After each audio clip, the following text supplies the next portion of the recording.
नमस्कार, Satara 7 star news चॅनलमध्ये आपले सहर्ष स्वागत आहे। कोरेगाव शहराच्या वैभवात भर घालणारे श्री केदारेश्वर मंदिर दिमागदारपणे उभे राहील। आमदार महेश शिंदे मान्यवरांच्या हस्ते मंदिराचे भूमिपूजन। असंख्य भाविकांचे श्रद्धास्थान असलेल्या श्री केदारेश्वर मंदिराची नव्याने उभारणी केली जात आहे। त्याचे पावित्र्य कायम ठेवून काम केले जाणार आहे। त्याला निधीची कमतरता भासू दिली जाणार नाही। कोरेगाव शहराच्या वैभवात भर घालणारे हे मंदिर दिमागदारपणे उभे राहील असा विश्वास आमदार महेश शिंदे यांनी व्यक्त केला। कोरेगाव शहरातील पांडवकालीन श्री केदारेश्वर मंदिर परिसरात सुमारे 12 कोटी रुपये खर्च करून भव्य दिव्य मंदिर उभारले जात आहे। त्याचे भूमिपूजन श्रावणी सोमवारचे औचित्य साधून आमदार महेश शिंदे यांच्यासह देवस्थान ट्रस्टचे अध्यक्ष तथा माजी नगरसेवक राजेंद्र बुवा बर्गे व मान्यवरांच्या हस्ते झाले। त्या प्रसंगी भाविक नागरिक आणि पदाधिकारी कार्यकर्त्यांशी संवाद साधताना आमदार शिंदे बोलत होते।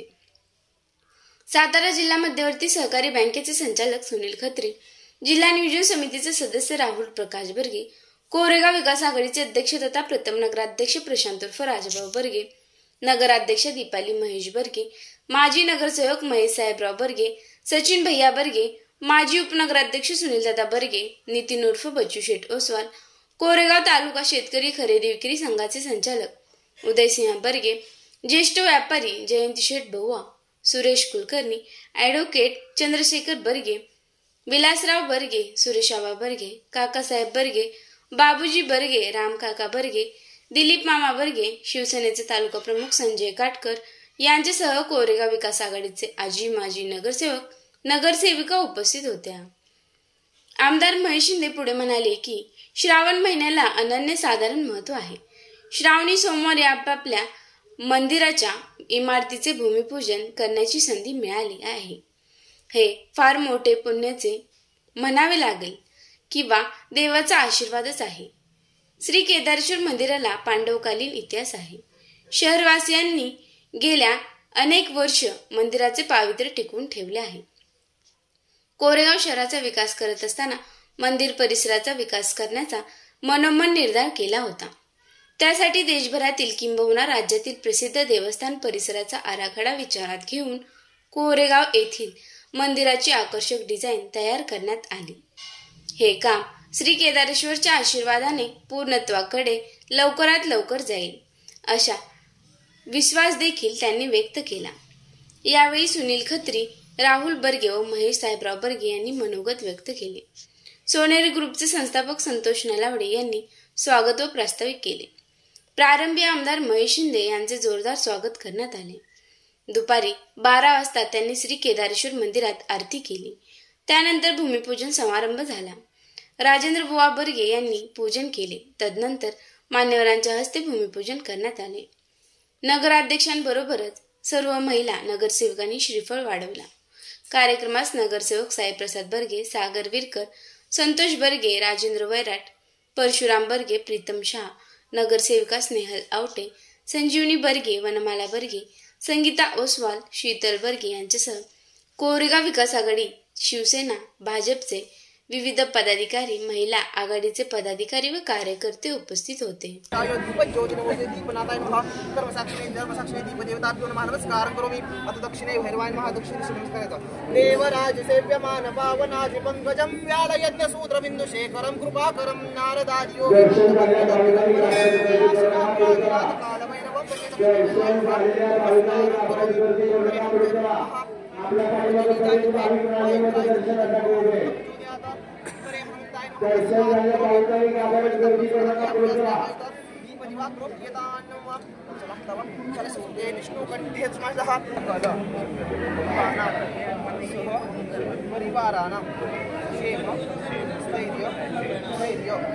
आयु आरोग्य ऐश्वर्य प्राप्त्यर्थम आद्य दिने शुभ दिवस शुभ नक्षत्र मध्ये अहम इह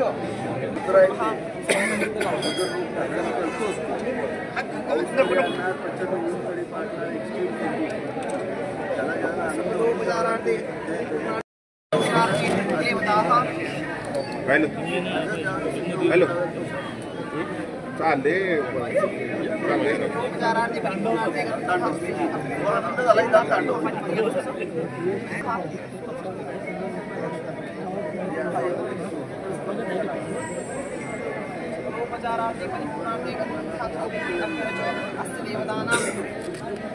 नमस्कार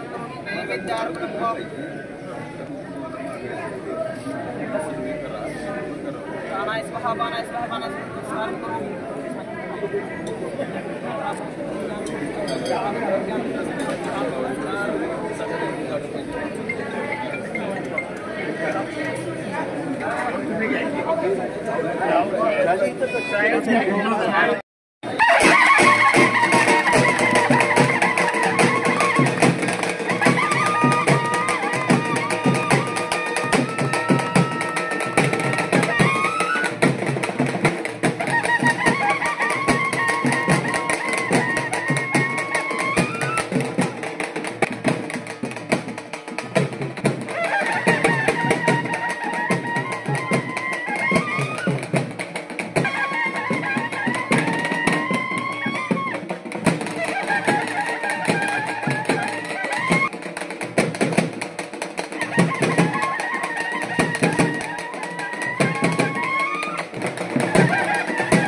करू केदारेश्वर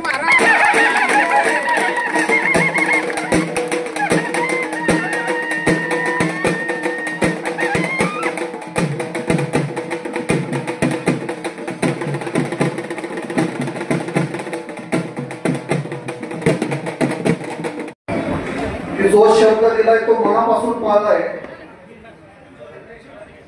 आणि तुमच्या अपेक्षेपेक्षा जास्त रक्कम देणारा आमदार कोण असेल तर ते फक्त आमदार महेशदादा शिंदे साहेब आहे. तुम्ही मागितलं थोडं आणि त्यांनी दिलं भरभरून. तब्बल 12 कोटीच्या विकास निधीतून आज या ठिकाणी महाराष्ट्राचं तमाम महाराष्ट्रातील भाविक भक्तांचं आराध्य दैवत असलेल्या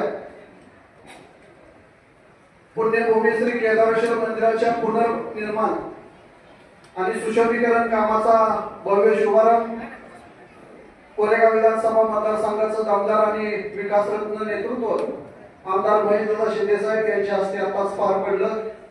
या कार्यक्रमाच्या निमित्तानं उपस्थित असलेले परमपूज्य मठाधिपती, मंदिराचे व्यवस्थापन, मंदिराचे अध्यक्ष सन्माननीय राजेंद्र बुवा बर्गे, जिल्हा नियोजन समितीचे सदस्य सन्माननीय राहुलदादा बर्गे, सातारा जिल्हा मध्यवर्ती बँकेचे संचालक सन्माननीय सुनीलजी खत्री साहेब, या नगरीच्या नगराध्यक्षा सन्माननीय दीपालीताई महेश बर्गे, या नगरीचे प्रथम नगराध्यक्ष सन्माननीय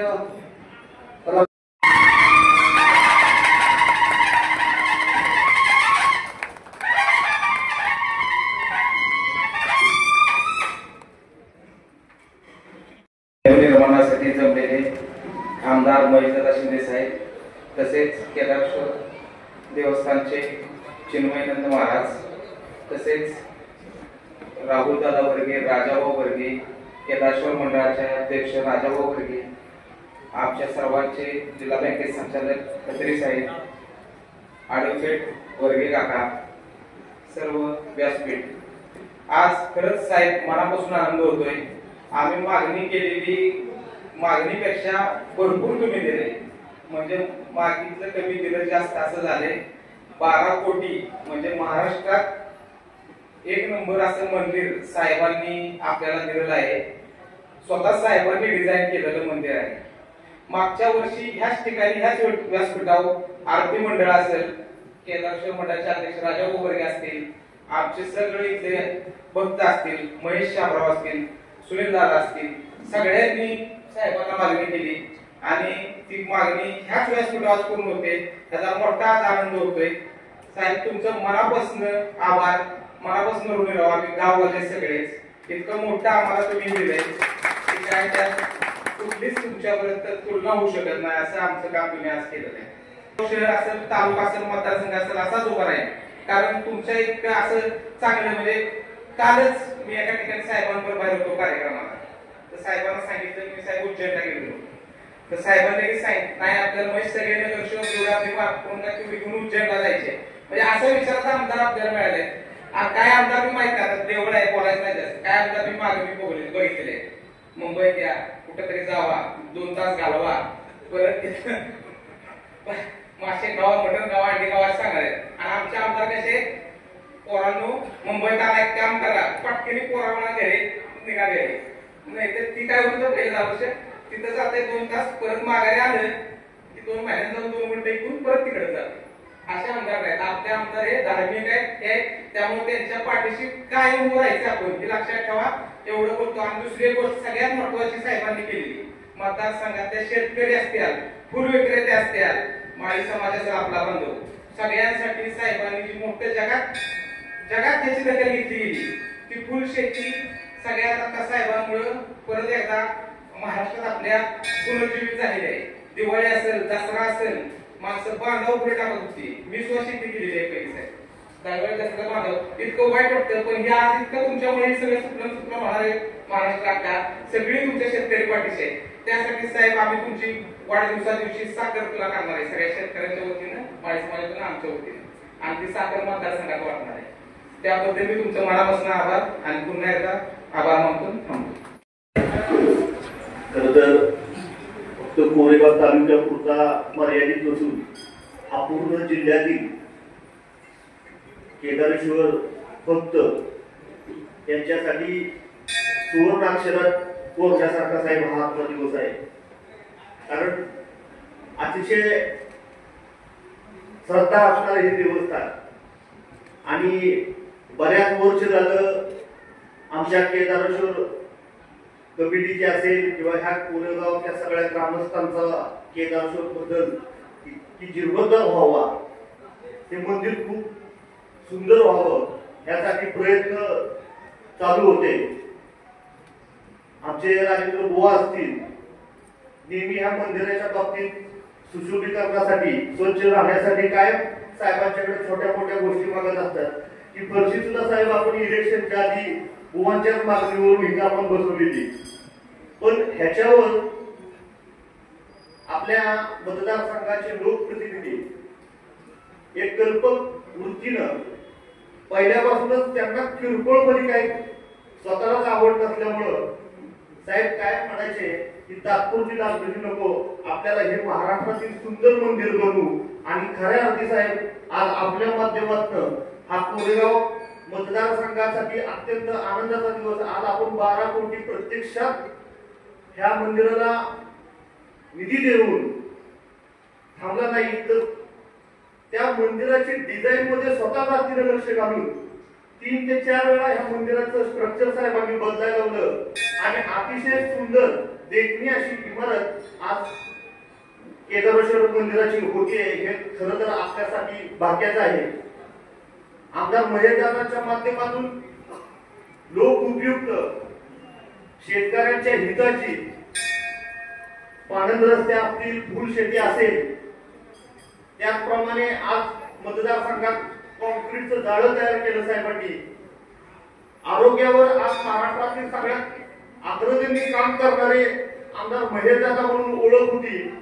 परवा दिवशी साहेब मला आरोग्याच्या विषयी आपले आरोग्य खात्यातील आपल्या मुंबईतील डिपार्टमेंट मध्ये चिवटीचे लोक भेटली की दर आठवड्यात एक तरी साहेबांची चक्कर आपल्या विशेष मुख्यमंत्री सहायता निधीच्या कार्यालयात असती हे सांगितलं.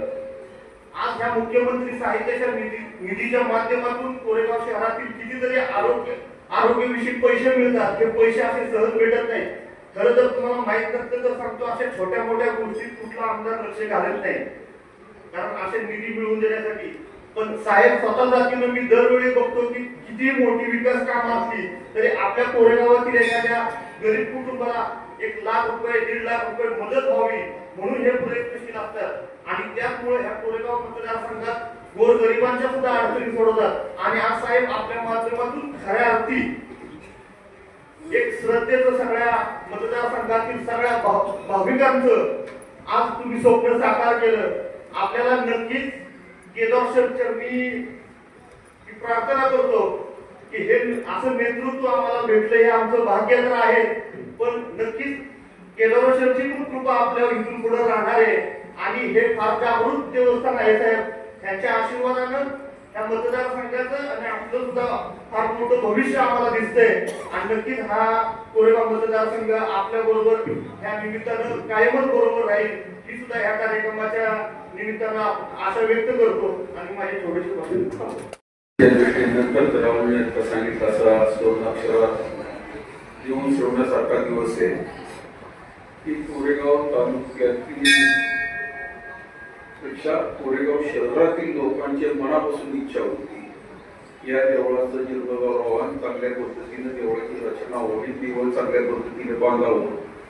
या कार्यक्रमासाठी उपस्थित असलेले आपल्या देवस्थानचे चिन्मय महाराज आणि या कार्यक्रमाच्या ज्यांनी कार्यक्रमाचं आपण सर्वांना उपस्थित राहण्याचं भाग्य दिलंय ते आपले आमदार महेशदादा शिंदे साहेब की त्यांच्या माध्यमातून आज आपण सगळेजण इथे उपस्थित राहिले. आपल्या सर्वांची स्वप्न पूर्तीला जाण्याचा मार्ग मोकळा झाला आहे. साहेब गेल्या 20 वर्षापासून माऊली दादांनी आम्ही त्या काळात आम्ही एक केलं ही देवळ जीर्णोद्धार करायचं, चांगल्या पद्धतीचं एक देवळ असावं म्हणून माऊली दादा इथं अध्यक्ष होते. त्या काळात आम्ही एक प्लॅन तयार केला आणि तो इथं बाहेरच्या लोकांच्या दृष्टीनं आमचं कामकाज सुरूही केलं. मी आमच्या संस्थेतर्फे त्यावेळी 1 लाख रुपये ते अशा बऱ्यापैकी 40 लाख रुपये काम सुरू झाल्यावर निधी उपलब्ध होईल इथपर्यंत सोय केली. पण इतका मोठा 12 कोटीचा निधीचा आमचं काही प्रोजेक्ट होता. आम्ही आपलं 5-25 लाखात आपलं त्यावेळी 20-25 वर्षापूर्वीचा विषय 5-25 लाखात या देवळाचं जीर्णोद्धार व्हावं आणि या कोरेगावकरांचं स्वप्न पूर्ण व्हावं या दृष्टीनं माऊली दादाच्या नेतृत्वाखाली आम्ही इथं काम करत होतो. ते ची आठवण आज आवर्जून का झाली की आज तुम्ही या कोरेगावला जे पाहिजे लोक ज्याची आवश्यकता होती कोरेगावच्या नागरिकांच्या मनातलं एक भैरवनाथ मंदिराचं जीर्णोद्धार झालेलाच आहे. त्यानंतर केदारेश्वर मंदिराचा राहिला होता तो आता आपण आपल्या माध्यमातून होते 12 कोटी रुपये खर्च करायचे आणि एक चांगलं मॉडेल आता राहुल सांगितल्याप्रमाणे 2-4 तास स्वतःहून तुम्ही ते मॉडेल बदला लावून स्वतः जातीनं लक्ष घालून मॉडेल नुसतं तयार केलं नाही तर इमारत काम सुरू असताना आपल्या जातीने इथं लक्ष असणार आहे, आपलं येणं जाणं राहणार आहे. ही इमारत आणि ही देवस्थानचं जे जे तुमच्या इच्छा मनातल्या आहेत त्या सर्व पूर्णतेला तुम्ही न्याल अशी मला विश्वास आहे. की मागे अनेक वेळा सांगितलं की आमदार महेश शिंदे जे बोलतो तेवढंच जे करता येईल तेवढंच बोलतो, जी बोलतो ते करतो. मागं त्यांनी इथं एकदा सांगितलं होतं की मी मंदिराचं काम करीन. साहेब तुम्हाला मधल्या काळात माहित नाही निवडणुकीला काही लोकांनी याचा प्रचार केला तुमच्यापर्यंत आला नसता की मंदिराचं काय झालं आणि त्याच्यामुळे आपल्याला एक 500 फटका बसला नुसता शब्द दिलाय. असं बरेच जणांचं काही लोकांचं मत होतं, प्रचाराचाही हा एक भाग होता. आणि आज त्या प्रचाराचा भाग एक महेश बर्गेंनी सांगितलं त्या पद्धतीनं जी मंदिराला आढावा येईल तिथं कामात त्याला आढावापर्यंत केंद्र भारत करतील अशा पद्धतीचं ते दिवस आले. आणि त्या पद्धतीनं आज सगळ्यांच्या त्यांना मी मगाशी म्हणलो त्याच पद्धतीने ते बोलणं ते करायचं काम प्रामाणिकपणे करायचं. धार्मिक वृत्तीचा माणूस आहे, सुसंस्कृत माणूस आहे, संस्कार झालेले घरचे चांगले आणि कायमस्वरूपी देव धर्माच्या सानिध्यात राहायचं, वेळ मिळाला तर राहायचं मानसिकता असणारा हा माणूस आहे. मगाशी आम्ही सहज नारळ वाढवताना प्रचंड गुण आलो आणि पूजा चालली होती. ज्ञान किती असतं, तुझा अभ्यास किती असतो, ते म्हणले हे चांगलं काम चाललंय याच्यामुळे शंकर महाराजाचा हा आपल्याला आशीर्वाद आहे. परत पुन्हा उभं राहून आपल्याला ते परीक्षा करताय काहीतरी सुरू आहे. आणि पूजा झाली की परत सावली तयार झाली. इतक्या दिवस कोरेगावात कोण होतो म्हणजे असा अभ्यास असणारा 2 मिनिटात त्याचं विवेचन केलं की शंकर महादेवाचं जागृत कसं असतं काम, त्याचं एक उदाहरण त्यांनी आता बोलता बोलता नारळ वाढवायच्या कार्यक्रमात सांगितलं. म्हणजे आपण सगळी जण आपल्याला काही अडचणी निर्माण झाल्या आणि काही झालं तर कुठलाच मार्ग नसला तर आपण परमेश्वराला एक मार्ग म्हणतो, परमेश्वराच्या दारात जाऊन बसतो आणि काहीतरी आपलं अडचणी दूर व्हाव्यात अशी प्रार्थना करतो. पण हे आपल्याला मानसिक समाधान असतं. परमेश्वर ते करतो नाही करण्यापेक्षा आपल्याला जे मनोबल मिळतं परमेश्वराच्या दारात त्या दृष्टीनं ते प्रयत्न करत असतात. त्या पद्धतीनं माणूस प्रत्येक गोष्टी काही लोकांचं चांगलं चाललंय ती येते की आमचं जसं आहे तसं चांगलं चालवं तेवढं. काही लोक अडचणी मला दूर करावी यासाठी येतात. तुम्ही कायम तेवढं आहे कायम देव धर्म चालू आहे त्यामुळं अडचणीची काही तुम्हाला निर्माण होणार नाही. अडचणी परमेश्वराकडे काही मागायची वेळ तुमच्यावर येणार नाही. कायम तुमच्यावर परमेश्वराचा हात आहे आणि चांगल्या पद्धतीनं आपलं कामकाज चालू आहे. कोरेगावात प्रचंड काम आपण जे केलं हे काम खरं तर स्वप्नापलीकडचं. त्याला मूर्त रूप यायला थोडा वेळ लागला तरी चालेल. पण जे काम केले 2 स्मशानभूमीची अपेक्षा कोरेगावला होती चांगल्या असाव्या त्या आपण केल्या. कोरेगावातल्या इमारतीचा दर्जा बघितला तर स्ट्रक्चर बघितलं तर युरोपच्या धर्तीवर आपण ते स्ट्रक्चर उभं केलंय. कोरेगावातले रस्ते गल्ली बोळ सिमेंट कॉन्क्रीटचे केले. कोरेगावसाठी जे समर्पण करता येईल ते सगळं तुम्ही केलंय. आता तुमची आमची जबाबदारी आहे की या नेतृत्वाला जपलं पाहिजे. इतकं चांगलं नेतृत्व खरं तर आपल्याला मिळालंय. राजकीय पडतावर काय होईल काय नाही, राजकारणात काय चर्चा होती याचा फारसा विचार न करता आपण आपलं नेतृत्व जपलं पाहिजे. आपलं त्याच्यातून आपलाही लाभ बघितला पाहिजे. आपल्या गावाचा फायदा आहे, चांगला आहे, सुसंस्कृत आहे, मुलं बिघडवायचं काम हातात घेत नाही आणि चांगल्या पद्धतीनं काम चालू आहे. त्या पाठीशी आपण सर्वांनी ठाम उभं राहायला पाहिजे. प्रत्येक समाजाचं साहेब योगदान असतं. आपापल्या गुरुवर असेल काय असेल तर आम्ही असलो तर आमच्यातले काही लोक जे काय आपलं आज रुपये मिळाला तर त्यातले 10 पैसे बाजूला काढून ठेवतात समाजासाठी धर्मासाठी. काही मुस्लिम समाज असेल, ख्रिश्चन समाज असेल, प्रत्येक समाज आपल्या देव धर्माच्या साठी सामाजिक कामासाठी किंवा परमेश्वराच्या सेवेसाठी ते आपण 10% रक्कम बाजूला काढून देऊन जातं. आपणही आपल्याला सवय लावून घेऊया की आपल्याला मिळलेलं आम्ही करतो. आपल्याला मिळत असलेल्या रुपयाचे 10 पैसे हे आपण समाजकामासाठी बाजूला काढले पाहिजे. त्याचं समाजकारण परमेश्वराच्या दारातच जाऊन तिथं आपण खर्च केला पाहिजे असं नाही.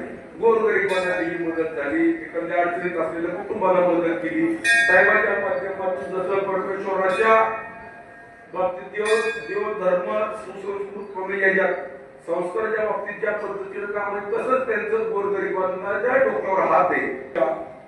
आजच्या कार्यक्रमाच्या साहेब तुम्हाला मनापासून देतो कारण बोलता फार आला असतं पण आज बोलण्यासारखं हा कार्यक्रम बोलण्यासारखा नाही आणि राजकीय नाही. त्याच्यामुळं हा सामाजिक आणि सुसंस्कृत आणि सेवा धर्माचा कार्यक्रम आहे. या कार्यक्रमाला आपण कोरेगावकरांच्या इच्छेची पूर्ती केली याबद्दल मी सर्व कोरेगावच्या वतीनं आपलं मनापासून आभार मानतो आणि माझे 2 शब्द संबोधतो. जय महाराष्ट्र.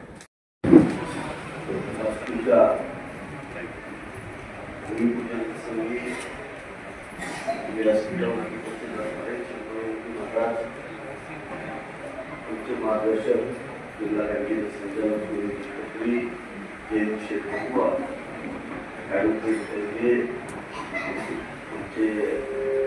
सुरेशजी कुलकर्णी यांच्या नेतृत्वाखाली हे मंदिर खूप चांगल्या पद्धतीने काम करत आहे. त्या राजेंद्र आमचे काका सर्वच खरं मान्यवरांचं पाहिजे. सर्व या गावच्या नगराध्यक्ष उपनगराध्यक्ष माजी सर्व नगरसेवक आमचे सर्व मार्गदर्शक गावं सगळ्यांची घेतली पाहिजे. उशीर सर्व पत्रकार प्रत्येक वेळेला कुठलंही चांगलं काम करायचं असेल तर कोरेगावच्या ग्रामस्थांची केदारेश्वरावरती प्रचंड नितांत श्रद्धा आहे. पहिल्यांदा आपण आपल्या दैवताकडे येतो आणि या ठिकाणी येऊन संकल्प करून पुढे जातो. प्रथमतः आजचा दिवस हा अत्यंत पवित्र दिवस. श्रावण महिन्याच्या सुरुवातीची मी पहिल्यांदा तुम्हाला सगळ्यांना शुभेच्छा देतो. आपल्या संस्कृतीनुसार आपल्या सगळ्यांना माहिती आहे विश्वाची निर्मिती ही ब्रह्मदेवाने केली. पालन करता विष्णू आहे आणि वाईट गोष्टीचा संहार जो कोण आहे तो शंकर भगवंत आहे. हे 3 देवता हे विश्व चालवतात ही आमची धारणा आहे. ही आमची धारणा नाही. मी ग्रीक संस्कृतीत गेला. येशूचा जन्म त्याच्या पूर्वीचा काळ ॲथेनासारखे गॉडेस तर देवी त्या ठिकाणी तिथेही चर्चला देवलच म्हणतात, टेम्पलच म्हणतात. चर्च कधी अस्तित्वात आले? हे अस्तित्वात येण्याचा कालावधी हा येशू ख्रिस्ताच्या जन्मानंतरचा आहे. ख्रिश्चनिझम कधी आलं? हे नंतर आले, येशूच्या जन्मानंतर. परंतु त्याच्या पूर्वी सुद्धा त्यांच्या सुद्धा 3 देवता आहेत. यहुदींमध्ये जरी गेला महाराज त्यांच्याकडे पण सूर्याची उपासना केली जाते आणि त्यांच्यामध्ये सुद्धा 3 देव मानले जातात. एक तो आहे, तो क्रिएटर आहे, एक निर्माता आहे, दुसरा पालन करता आहे आणि तिसरा संहारक आहे. त्यांचे धर्मामध्ये त्यांचे संपूर्ण जगत कुठलाही धर्म नाही, सगळ्याच धर्म हे 3 गोष्टींना मानतात. एक जो निर्माता आहे, दुसरा पालन करता आणि तिसरा संहारक आहे. त्यातला जो निर्माता ब्रह्मदेव, पालन करता विष्णू भगवंत जे आपण इथं मानतो, आपल्या संस्कृतीत मानतो, आणि तो वाईट गोष्टी संपवतो तो म्हणजे शिव. बाजी खत्री साहेबांनी सांगितलं की शिवाला आनंद झाल्यानंतर तो तांडव चालू करतो, मग काहीतरी एक मोठी गोष्ट घडवतो. तुम्ही तेवढाच कालावधी होता, त्या कालामध्ये तुम्ही पूजा करता, त्याला आनंद झाल्यानंतर तो प्रखर काहीतरी भेटतो आणि तो पंचमहाभूतातून स्वतःचा अस्तित्व दाखवतो असं आम्ही मानतो.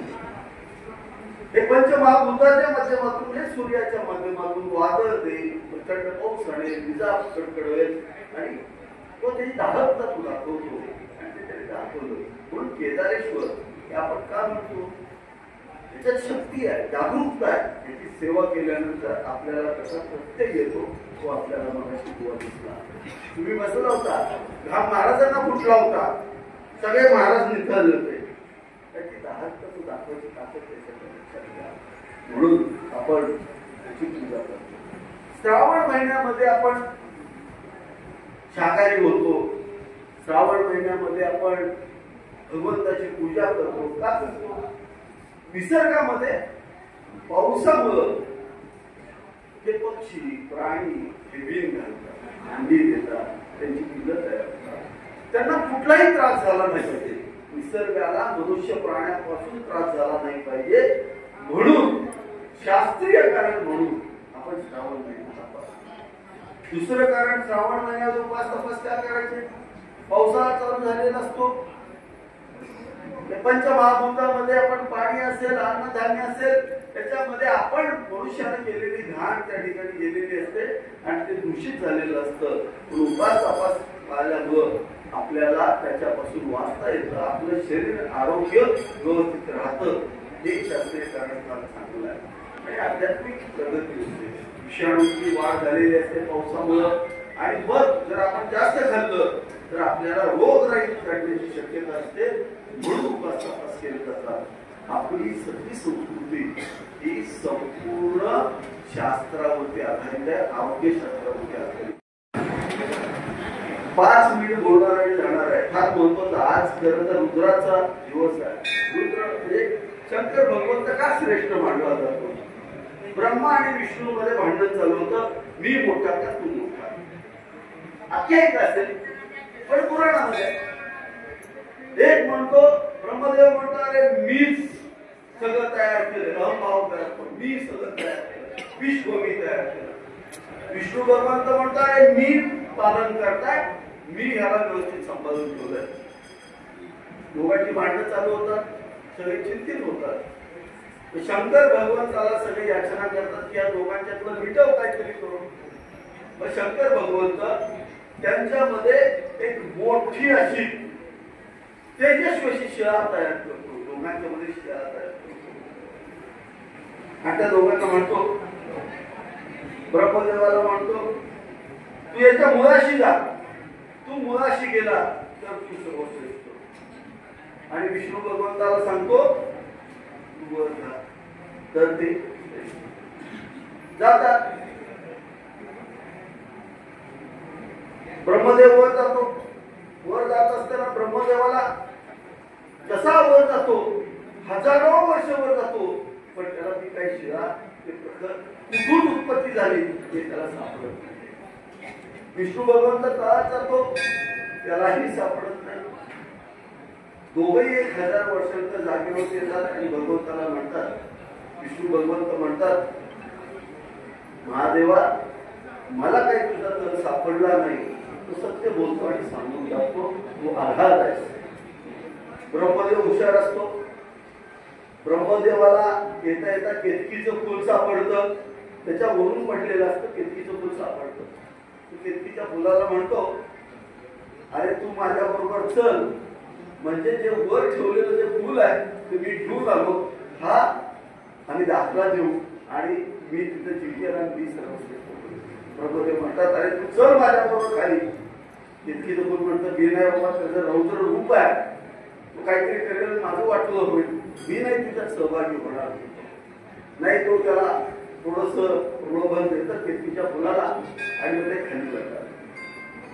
तू सांगतो, हे शंकर भगवंता, मी तुझ्या वरचा पण भाग पाहिलाय आणि त्याच्यावर फुल घेऊन. ज्या वेळेला शंकर भगवंत त्याला सांगतात, ब्रह्मदेवा तुला अहंभाव झाला, तुझ्या ह्या चुकीचा तुला पश्चाताप होईल आणि तुझी पूजा क्वचित कुठंतरी केली जाईल, परंतु जगामध्ये तुझी पूजा आणि देऊळ कुठं सापडणार नाही. एवढा मोठा शाप दिला होता, एवढी शक्ती असणारा महादेव आहे. आणि तिथून ब्रह्माला सांगतात, या पुढं तुझ्या अवतारामध्ये माझा अवतार असेल, विष्णू भगवंता पांडुरंगाचा अवतार आहे, त्याच्यामध्ये शिवाचाही अवतार आहे. लक्षात घ्या. एवढी सुंदर त्याला ते वर देतात आणि ज्या वेळेला तुझी पूजा केली जाईल त्या वेळेला मला लोक त्याच्यामध्ये पाहतील असं सांगतात. म्हणून आपल्याला उपासना केली पाहिजे. ही का शक्ती आहे? मी काय म्हणतो, काही म्हणतील हे अवडंबर आहे, खोट आहे. ठीक आहे, खोट आहे तर खोट आहे, पण त्याच्यामुळे आमच्या मनाला बरं वाटतंय. दारू सुटते, एक महिन्यावर वाईट विचार सुटतात, मटण सुटतं, त्याच्यामुळे पक्षी चांगले राहतात, सुखी राहतात. 1 महिना तरी निर्भय राहतील ना पक्षी प्राणी सगळे, राहतील का नाही? बरोबर, 1 महिना तरी सगळे सुखी समाधानी राहतील तुमच्या त्याच्यामुळं पण जर चांगली गोष्ट जर जरी आख्यायिका असेल तर ती एवढी चांगली आहे की ज्याच्यामध्ये ब्रह्मदेहाचा सुद्धा अहंभाव घालवण्याची शक्ती त्या महादेवाच्या आहे. त्यानेही तुमचा आमचा अहंभाव घालवावा अशी त्याच्या चरणी प्रार्थना करतो. त्याचंच एक रूप केदारेश्वर आज या कोरेगाव शहरामध्ये त्याची सेवा रमणगिरी महाराजांनी केली. त्यांचे नातू चिन्मय महाराज त्यांची सेवा करतायत.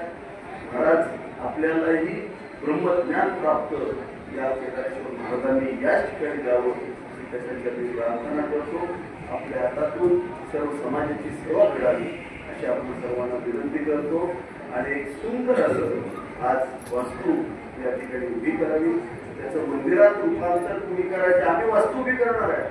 बघा आम्ही राजकीय लोक आहोत. आमचे नगरसेवक नगराध्यक्ष सगळे तिथं काम करून वास्तू उभी करतील. परंतु त्याचं मंदिरात रूपांतर काका तुम्हाला करायचं. तुम्ही जे मनोभावी सगळी सेवा करताय त्याच्याबरोबर तुम्ही करताय सगळे ते लोक करताय त्या सगळ्यांनी मिळून त्याचं रूपांतर वास्तूचं रूपांतर कशात करायचंय मंदिरात करायचंय. ते आपण करावं अशी विनंती करतो. निधी कधीही कमी पडणार नाही कारण त्याची शक्ती एवढी मोठी आहे की तो निधी कधी कमी करून देणार नाही. पुनश्च एकदा आपणाला श्रावणी सोमवारच्या शुभेच्छा थांबतो.